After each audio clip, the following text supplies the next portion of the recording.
Hey guys, and welcome back to my Let's Play of LEGO Star Wars The Complete Saga. Last time we made our way through Jabba the Hutt's palace and defeated the Rancor, but now everybody has been captured by Jabba. So we continue on with this pointless side plot. Well, I wish it was a side plot, sadly it isn't. It really doesn't have anything to do with the overall story. They could have just rescued Han. Well, they rescued Han within like the first few minutes, sort of. Now, we can't really hear it here because I, again, deactivated the music. I'll explain it after the opening crawl. Chapter 2, The Great Pit of Carkoon. Work continues on the new Death Star, though you wouldn't know that, and the future of the galaxy appears increasingly bleak. On Tatooine, Luke Skywalker is in the grip of Jabba the Hutt, along with Han Solo, Chewbacca, and Princess Leia. Jabba takes his prisoners across the Tatooine dunes to the Great Pit of Carkoon, where he plans to feed them to the fearsome Sarlacc Beast. But even with backup from Boba Fett, who just stands there, Jabba has severely underestimated the powers of a Jedi. Yeah, during the opening crawl, I think in LEGO Star Wars 2 it's just the same music every time, which I think is actually the version heard in the prequels. Because it is a slightly different version of the Star Wars tune, like it does sound noticeably different. In the Complete Saga, they changed it. So in the Complete Saga, the prequels play the prequel. Whoa, that was a weird way of slowing down. It was like it was stalling. I love the Family Guy bits of this where they do this like 24 times. I've counted. They do it 24 times. God, this is a much better. But in the Complete Saga, the original trilogy actually does play the version of the Star Wars scene that's heard in the original trilogy, where basically it's the same thing, it's just slightly higher pitched. And that guy is an idiot. But it is interesting how they do add that in. But in Return of the Jedi, the theme is slightly different again. Yeah, by default they place you as Lando rather than as Luke. But the theme is changed again. So, Episode 6 actually has its own version of the Star Wars theme. And that is what plays in the opening crawl here. Only in the Complete Saga, though. I wouldn't exactly say it's a good thing, however, because I don't particularly like that version. For the most part, it doesn't really sound any different. There's one bit. It's the part where it goes... It's just that part. No, actually, I don't think I can't. I think it's the bit actually before that where it goes. Whichever bit it was. There's like one trumpet player. I assume it's a trumpet, and he plays it slightly out of tune. Like it's off key, and it sounds out of tune as a result. And I really hate it. It sounds horrible. It's just that one bit. I'm pretty sure it's a bit where it just goes. It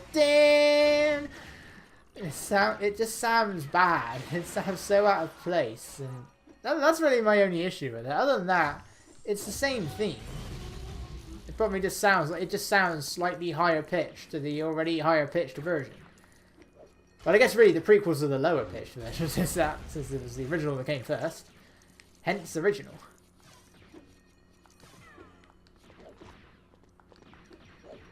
It's weird how original means both first and something new. That's like two different things, but they both mean the same. And yeah, the Sarlacc Beast is in there. It does have a head. It has that beak thing that it had in the remastered versions, which really doesn't look very good. Like the head just does not look right. I mean, I guess you could say, well, it's 1997, wasn't it? But at the same time, Jurassic Park still looks great, and that was 1993. Like it barely looks out of like it looks like something you'd find in like a TV documentary, rather than a big Hollywood film. It does look quite cheap. And as a result, it sticks out from everything else that's realistic around it. That includes like the rest of the Sarlacc Beast's tentacles. Yeah, even though we couldn't really see the beak, it still looks intimidating in the original because it's like the pit itself is the beast. Because the pit itself is surrounded by teeth. And it's like, that works. Oh yeah, but for some reason you have to hold this one down for a few seconds. Even though it didn't do it that time, which is really weird. Yeah, you gotta get onto this thing. I still hate how that takes away your studs. I'm still alive, aren't I?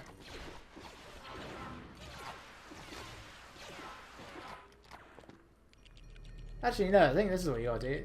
That is entirely pointless. As far as I'm aware. Unless it's like a changed mini-kit, in which case that's a really weird mini-kit to change. The use of the word weird continues.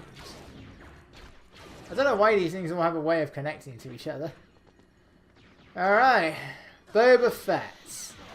I've made my criticisms, but in this film it's even worse. Because in this film, he doesn't say anything. Boba Fett has absolutely no line of dialogue in Return of the Jedi whatsoever.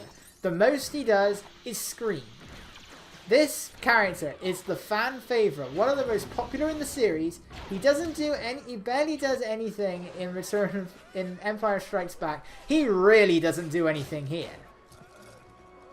All he does in Return of the Jedi is stand there, crosses his arms, and that is it. That is his entire that is an entire summary of what he does, pretty much, apart from his death.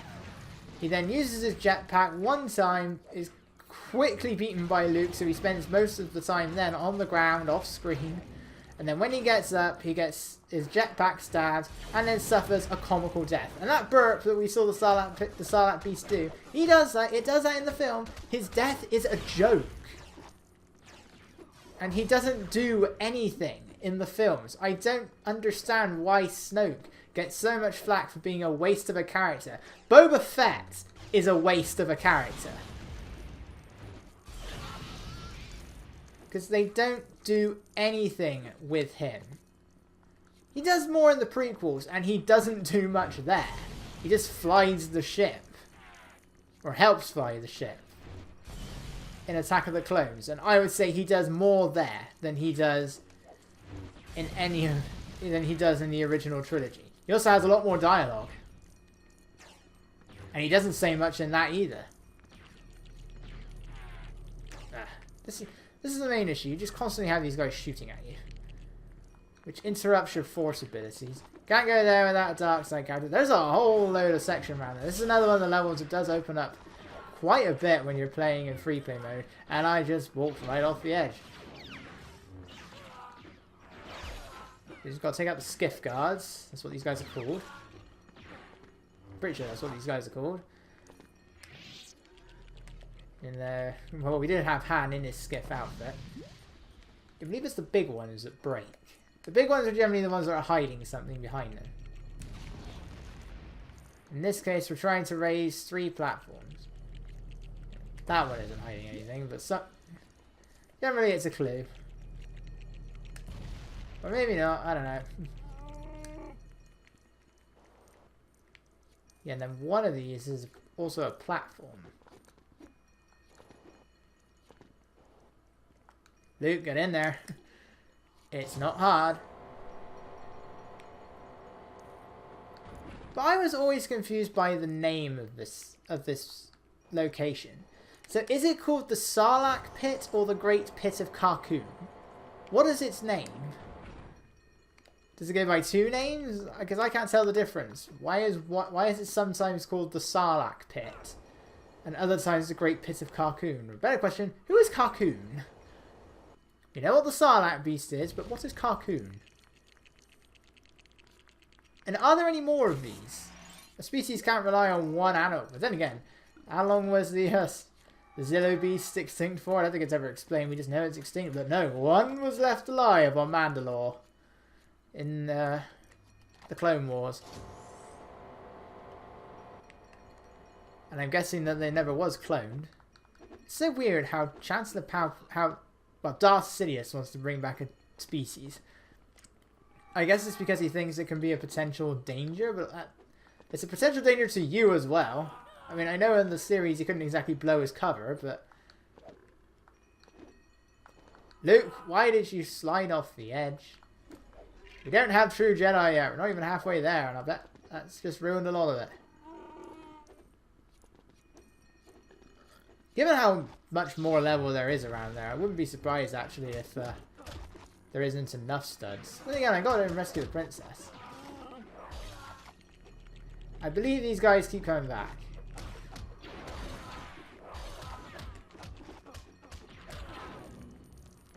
Which is a real problem when you're trying to use the Force on things. These guys just keep screaming. It's the same scream that Anakin has. And I think Luke as well.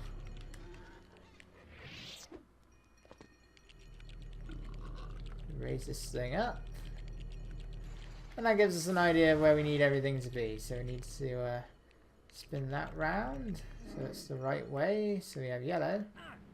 And then we just got to spin the bottom one so we get to blue. Simple as that. That lowers the door.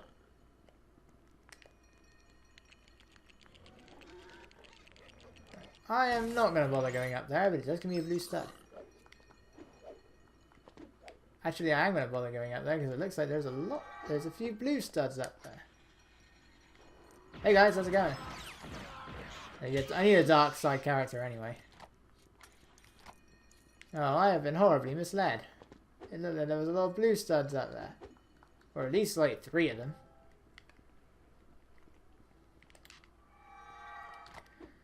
Now that we're inside Jabba's barge, the basic idea is destroy everything.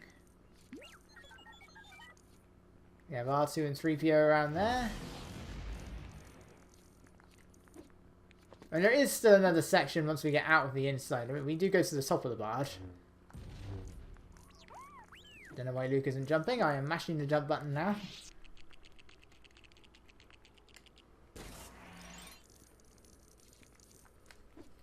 Yeah, because again, I consider this to be the better of the Jabba levels, but I still don't find this level particularly interesting. It's more interesting, it's just not as interesting. Let's destroy each one of those, and you can't go through until you've broken every single one.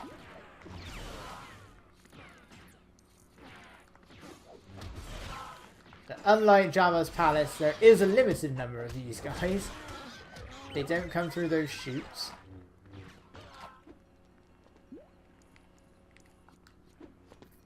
So once again we can play as Han Solo Skiff as well as Lando in his Palace Guard outfit, because he is suddenly a Palace Guard. I don't know. We never know how this works out, but this is the case. We don't know how long he's been there. We don't know how no one has noticed, but it's the case.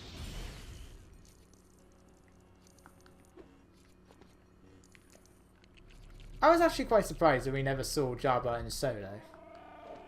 Like, he is referenced at the end. You can guess that that's where that's who they're talking about. But we never do see Jabba in Solo. And while I did like Solo, one thing I wasn't that big of a fan of was Lando has some sort of liking to... Oh yeah. Lando likes droids.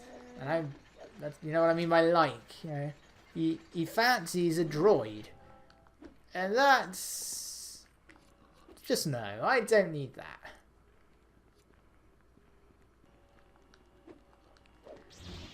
I mean... We know in Star Wars, we've seen it quite a few times, characters do have relationships with other species. So I guess that makes it a bit better. I'm not sure. Because we do see characters that are like crossbreds across species. Because humans can breed with many of the other species.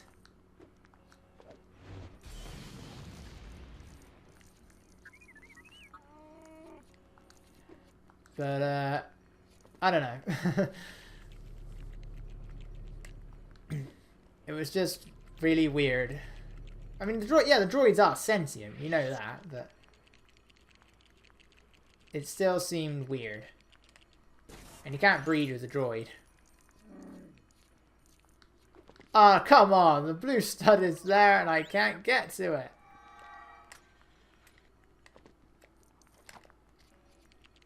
That wasn't frigging fair.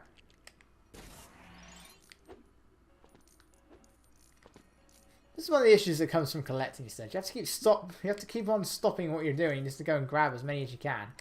Most of which you can't grab. No, Chewie. Damn it, Chewie. You pushed it the wrong way.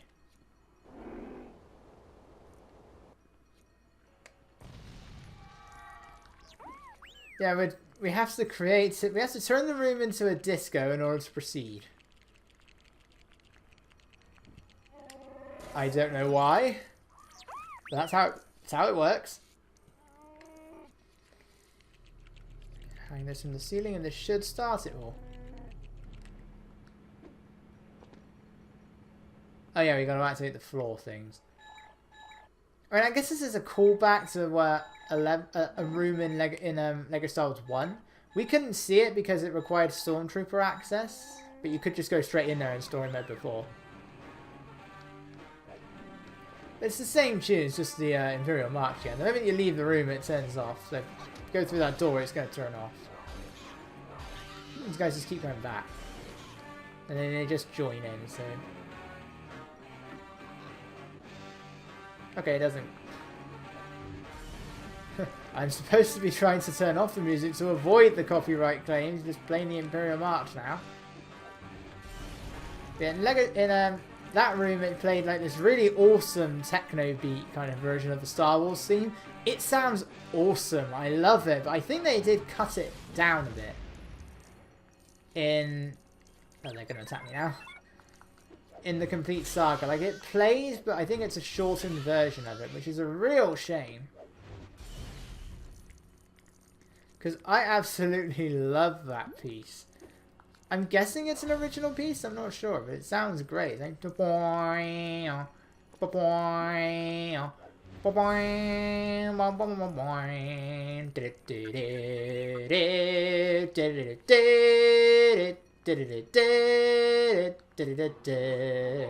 guess what the thing I had to build down there was? Yeah, but it sounds awesome. Obviously, my voice doesn't do it any justice whatsoever. Princess Leia is capable of strangling a gigantic hut.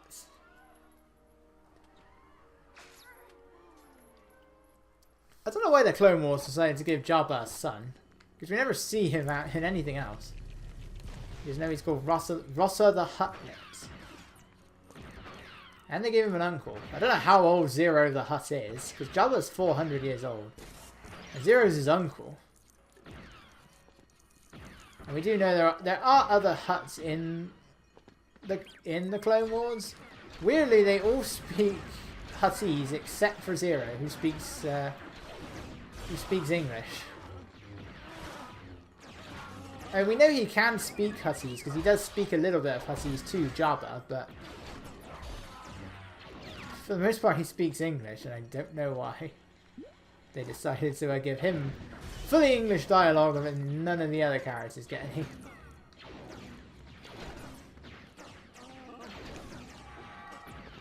Once again, this part's just kind of annoying because there's so many enemies that they throw out at you. Yeah, you can't get up there. And we can also play as Princess Leia in her slave outfit, the one that's perhaps her most famous of all outfits.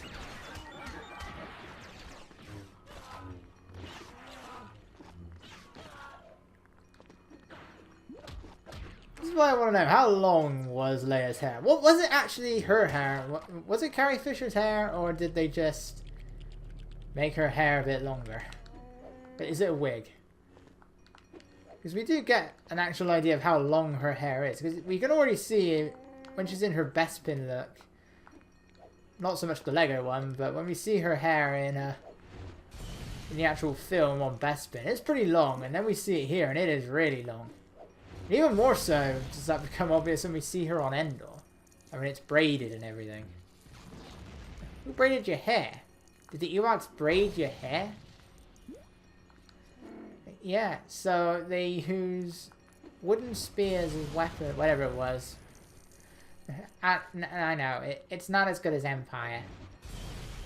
I should have, since like over halfway through this LP so far, I've been saying, right, I've got to make sure I start episode 6 by saying we're about to do Jedi, aren't we? And I forgot to freaking say it. How did I forget to say it?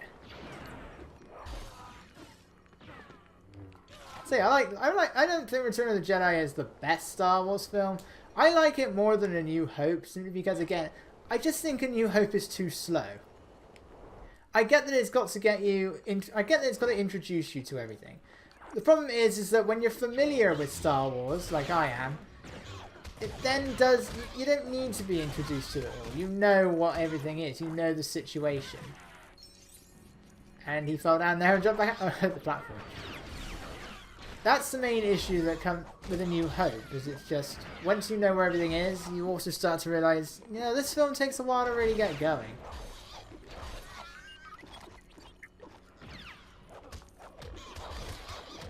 That's the main reason I prefer Empire to that's the main reason I prefer Return to A New Hope.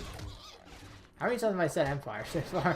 I bet I'm saying it wrong. I'll find out on the playback. But yeah, generally I like Return of the Jedi. I just don't think it's the best. I would. Where would I place it? I'm not really sure how I would rank each Star Wars film. Empire is first. Revenge of the Sith is second. After that, I'm not sure. Yeah, that's just it. I'm not really sure. Because there isn't a single Star Wars film I don't like. I just don't...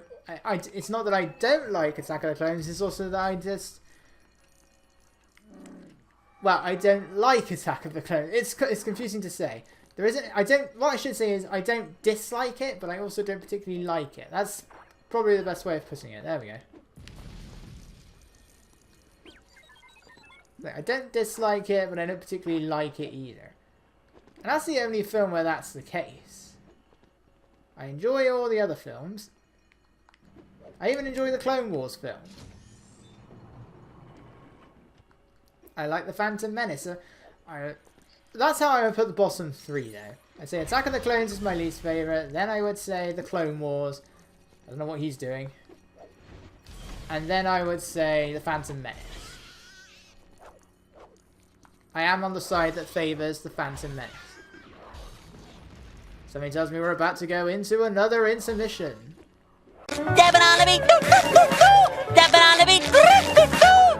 Welcome back.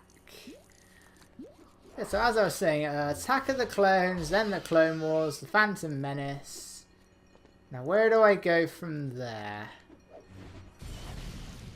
It's really difficult. I really like The Force Awakens. Well, no, The Force Awakens is above A New Hope. I prefer The Force Awakens to A New Hope because it's faster paced. You know, simple fact. Well, not fact, but simple question. If you like A New Hope, why can't you like The Force Awakens?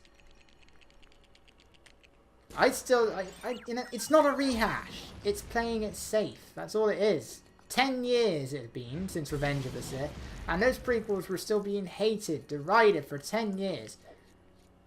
It makes sense that they played it safe. It's the best thing they could have done. I've got to try and make this bridge now. How do I make this bridge? This part always confuses me. I can never remember exactly how you do this. No matter how many times I play this game, I always get lost here. So, what would I say next? I like The Last Jedi a lot. Rogue One was the one that never appealed to me that much. I like Rogue One, just not as much as the others. And then Solo I've only seen one time anyway. But I did like Solo.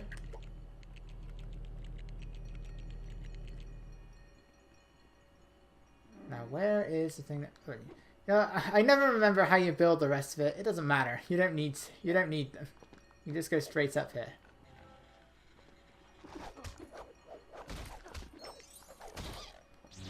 So I would... let's try it this way. Let's see how I do. Attack of the Clones, the Clone Wars, the Phantom Menace, Rogue One, Solo, A New Hope, The Force Awakens, The Last Jedi, Return of the Jedi, Revenge of the Sith, Empire Strikes Back. Right now, that is how I'm doing. You know, I need to rewatch all the films. Do a bit of a Star Wars marathon when Solo's out.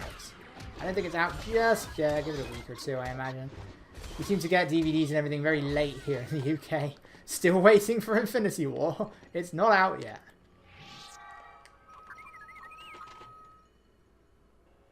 I'll still never understand why we had to wait an extra month for Solo. Damn you, World... For Solo?